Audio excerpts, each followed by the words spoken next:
አሁን ቀጥታ ወደ ፕሮጀክቶች እንሄዳለን የፕሮጀክት ምሳሌዎች መጀመሪያ ከቀላሉ እንጀምር እዚህ ጋር አንድ በማይክሮሶፍት ኦፊስ ፕሮጀክት ተሰራ አንድ ፕሮጀክት እናያለን schedule of works ይላል እቺ ሃይፖቴቲካል የሆነች ምሳሌ የሆነች አንድ ስራ ነች አንድ ደንበኛ የተሰራ ቤት ውስጥ ኦሬዲ የተሰራ ቤት ውስጥ የተለየ ክፍል እንዲሰራለት ወይንም ደግሞ የተሰሩት ክፍሎች በቤት ውስጥ ሰርቶ የነበሩ ክፍሎች ተጨማሪ ክፍሎች እንዲፈጠሩለት ፈልጎ ነው እና እንደ አንድ ፕሮጀክት ማኔጀር እኛ ስራውን ፕላን አድርገን ፕሮጀክቱን እናቀርብለታለን እና እቺ አጥር ያለች በጣም ትንሽ ነች ሁለት ሜጀር ታስኮች አሉት compiling BOQ and tendering ማለት bill of quantities እና የጨረታ ዶክመንት ማዘጋጀት ነው እና ሌላው ደግሞ ኮንስትራክሽን እና ሱፐርቪዥን ነው ዋና ታስኮቹ ማለት ነው በዚህ ውስጥ ቅድም እንግዲህ ስለ ታስኮች አውርተናል ፕሮጀክቱን ለማጠናቀቅ የሚሰሩ ያንዳንዶቹ ስራዎች ናቸው ታስኮች በዚህ ሜጀር ታስክ በኮምፓይሊንግ BOQ ሜጀር ታስክ ስር ያሉ ሌሎች ሰብ ታስኮች አሉ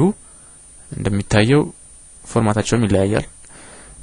እነዚህ ኢንደንት የተደረጉ ሎወር ኬዝ ናቸው አሰራሩን በኋላ እንመጣበታለን measuring up works አንድ ሰብ ታስክ ነው production of contract drawings ሌላ ሰብ ታስክ ነው tendering negotiations and award of contract በዚህኛው ስር ደግሞ construction work የሚለው አጠቃላይ ራሱን ይቻላል አንድ ትልቅ ስራ ነው ግን እንደ አንድ ሰብ ታስክ አለ እዚህ በቀኝ ደግሞ በኩል የምናየው ግራፊክ ሪፕሬዘንቴሽኑ ነው አሁን እዚህ ጋር እንደምታዩት ዱሬሽን የሚል ሰብ ኮለን አለው ኮለን አለው ስታርት ዴት የሚል አለ ፊኒሽ የሚል አለ እና በግራፉ ላይ ልክ በዚህኛው መሰረት ዱሬሽኑ ለምሳሌ የዚች ሰብ ታስክ ዱሬሽን 10 ቀን ነው ስራውን ጀምሮ ለማጠናቀቅ እቺን ታስክ ጀምሮ ለማጠናቀቅ 10 ቀን ይፈጃል ፕላስ ደግሞ 10 ቀን ሆኖ መቼ ይጀምራል የሚለው እዚህኛው ኮለም ስታርት ኮለም ውስጥ አለ መቼ ያልቃል ፊኒሽ የሚለው ኮለም ውስጥ አለ ስለዚህ አውቶማቲካሊ እዚህ ጋር የተሰራልን ባር አለ February 4 ጀምሮ February 15 እዚህ ጋር ያልቃል እንደገና ሌላ ሰብ ታስክ ይቀጥላል however እዚህ የምናያቸው ልክ እንደዚህ ሁሉም ሪፕሬዘንት ቢደረጉም የምናየው ዲፈረንስ ግን አለ ይሄንኛው ስራና ይሄንኛው ሰብ ታስክና ይሄንኛው ሰብ ታስክ ስናየው አንዱ ይሄንኛው ስራ የዚህን ማለቅ አይጠብቅም እዚህ ጋር ግን ሊንክድ የተደረጉት ግን ይሄንኛው ስራ የዚህኛውን ስራ ወይንም ታስክ ማለቅ ስለሚጠብቅ ሊንክድ ናቸው ዲፔንደንት ናቸው ማለት ነው ይሄ ግን ኢንዲፔንደንትሊ ነው ይሄ የጀመረበትን ቀን እንመልከት በነገራችን ላይ ቀኑ እቺኛዋ ወሩን የምታመለክት ሲሆን እቺኛዋ ቀኑን ቀጥሎ ሶስተኛ ላይ ያለው ዓመተ ምህረቱን ነው የሚያመለክተው የካሌንደር ፎርማቲንግ ነው በኋላ ስለ ካሌንደር ፎርማቲንግ እናወራለን ስለ ዱሬሽንም በኋላ እናወራለን however ግን እዚህ ጋር እንደምናየው ይሄ February 4 ጀምሮ February 15 ሲያልቅ February 15 ይሄ ነገር ከማለቁ በፊት በፌብሩዋሪ 11 እዚህ ጋር እንደምታዩት ይሄ ስራ ጀምሯል ኢንዲፔንደንትሊ ይሄ ስራ ማለቁን ሳይጠብቅ ይሄ ጀምራል እዚህኛው ጋር ግን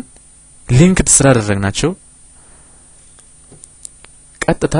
ይሄ ስራ ሳያልቅ ይሄን ስራ መጀመር አንችልም ስለዚህ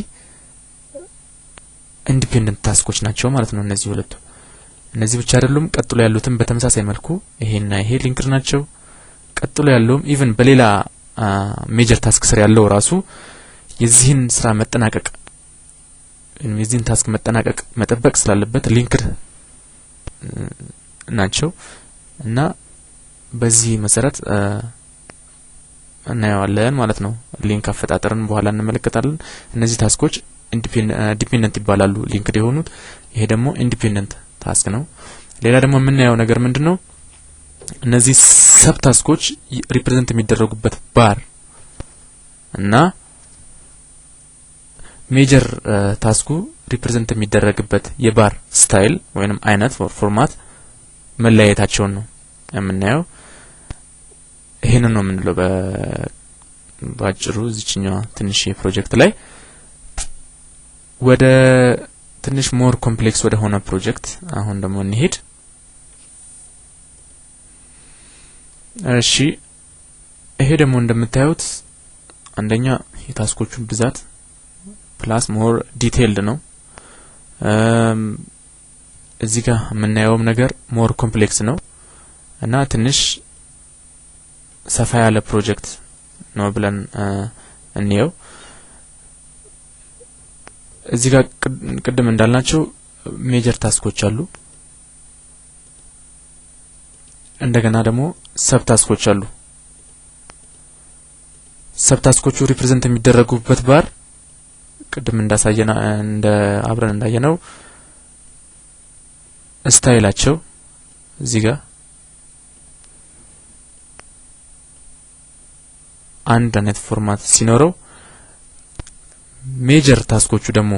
ሪፕሬዘንት የሚደረጉበት ባር ታይፕ ሜጀር ታስኮች እነዚህ ናቸው። ራሱን የቻለ ለየት ያለ ፎርማቲንግ አለው። ይሄ እንግዲህ በቀላሉ ነገሮችን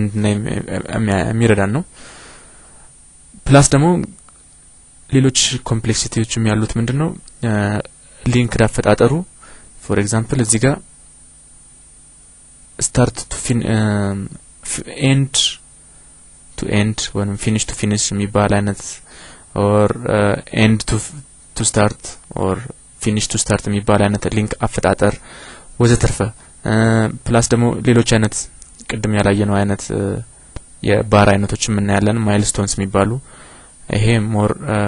ዲቴይልድ ነው ኦር ሞር ኮምፕሌክስ ነው። ስለዚህ እነዚያን ነገሮችን እየፈጠርን ፕሮጀክታችንን የምንቆጣጠርበትን ነገር እየሰራን ነው የምንሄደው ማለት ነው። እዚህ ግን እንደምናየው ለምሳሌ ባሮቹ ላይ ይሄን የምናየው ነገር ነው ፕሪንት ያደረገን የምናየው ነገር ነው። ባሮቹ ላይ ኢንዲኬት የሚያደርገን ነገር እዚህ ጋር አንድ የምናየው ነገር አለ። የፕሮጀክቱን መጨረሻ ቀን ሊሆን ይችላል። ፕላስ ደግሞ የፕሮጀክቱ ዲዩሬሽን ራሱ በሜጀር ታስኮቹ ላይ ባሩ ላይ እንዲመለከትልን ማድረግ እንችላለን። ስሞቹን ቀጥታ ባር ላይ ባር ዲያግራሙን ብቻ ግራፉን ብቻ ብንመለከት ወን ፕሪንት ብናደርግ ይሄ ነገር ግልጽ ያደርግልናል ማለት ነው። ያንን ቴብል ሳናይ ወይንም ሰንጠረዡን ሳናይ ይሄንን ብቻ በመመልከት አንደኛ ምን ያህል ዱሬሽን እንደሚፈጅ፣ ሁለተኛ ስራዎቹ መቼ እንደሚጀምሩና መቼ እንደሚያልቁ፣ ምን ስቴጅ ላይ እንዳሉ እነዚህ ታስኮች በማመልከት ግራፋችን ላይ ብቻ መጫወት እንችላለን እና ብዙ አይነት ነገሮችን ማድረግ እንችላለን በማይክሮሶፍት ኦፊስ ፕሮጀክት። ይሄ አንድ ሌላ ምሳሌ ነው።